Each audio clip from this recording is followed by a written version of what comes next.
Well, hello, and welcome to the GPS vlog. My name is Nathan Polkowski, dairy nutrition and management consultant in Michigan. And I'm here today to talk to you about cow chow to avoid the sick cow. And so I had three things today that I wanted to talk about that I would label as my top three gold standards as we look to take off first cutting, and how we can put up or do the best to put up clean feed, and specifically haylage. And so those top three things are bunker hygiene, moisture, and filling and packing. And so I'll start with bunker hygiene. And so before we get ready to take off first cutting, it's good to get out to our bunkers or our feed pad and assess those pads and bunkers and make sure that we have all debris removed and we have a nice clean surface. So this might mean some rocks or gravel, or maybe there's some dirt or sand on the pad. It could even be some leftover chunks of haylage that have been sitting there. So we just want to get out and make sure we remove all that stuff, and also repair any holes that we might have out there so that we have a nice flat surface. And it helps reduce the risk for a bad spot on the bottom of the haylage that could lead to some spoilage that could lead to a sick cow.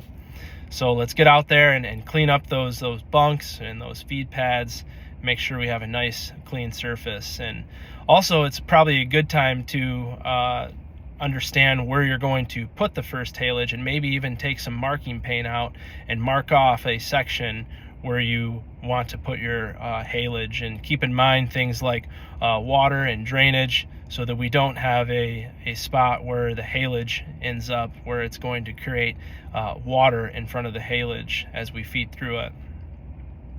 And then we want to make sure that we're putting plastic on those sidewalls of the bunkers, if you have a bunker with sidewalls, to avoid spoilage on the sides of our sidewalls.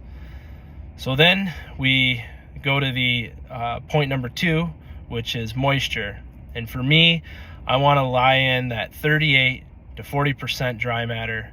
And I'm okay to have a little bit drier than 40%, but I certainly don't want to go any lower than 38%. I understand that sometimes it's okay and it works, but to me, that's danger area, danger zone. And when we start to get water haylage and it goes into the bunk, what happens? We have these nasty little pockets or layers of butyric haylage that lead to a sick cow. So let's make sure that we're getting it in at the right dry matter. And I understand that sometimes we're going to have wet spots in the field, which brings me to my third point: filling and packing.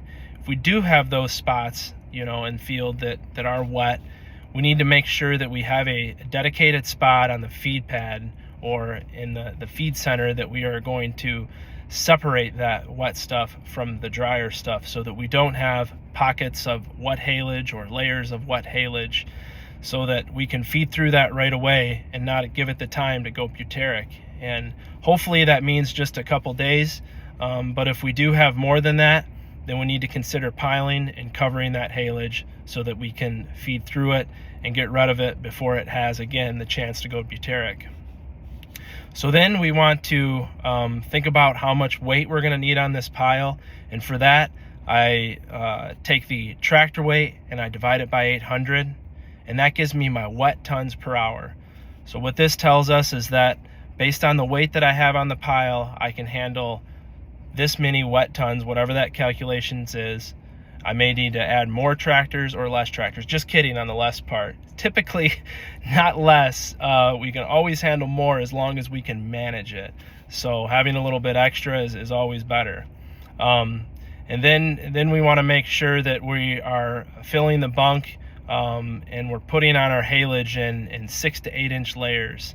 And as we push new haylage on top of the pile, we want to make sure that we're pushing haylage over haylage that has tire tracks across it, meaning that it has been run across and packed down. And then as we start to take form of our pile, shape our pile, we want to make sure we have the correct slope, which I use a ratio, which is 2.5 to 3 to 1 ratio to get a nice slope on the pile. So that brings me to the end of my vlog for today. But to recap, my top gold standards, or top 3 gold standards, are bunk hygiene, moisture, and filling and packing. And with that, I want to thank you for your time today. I hope you have a great rest of your day and a great week. Thank you.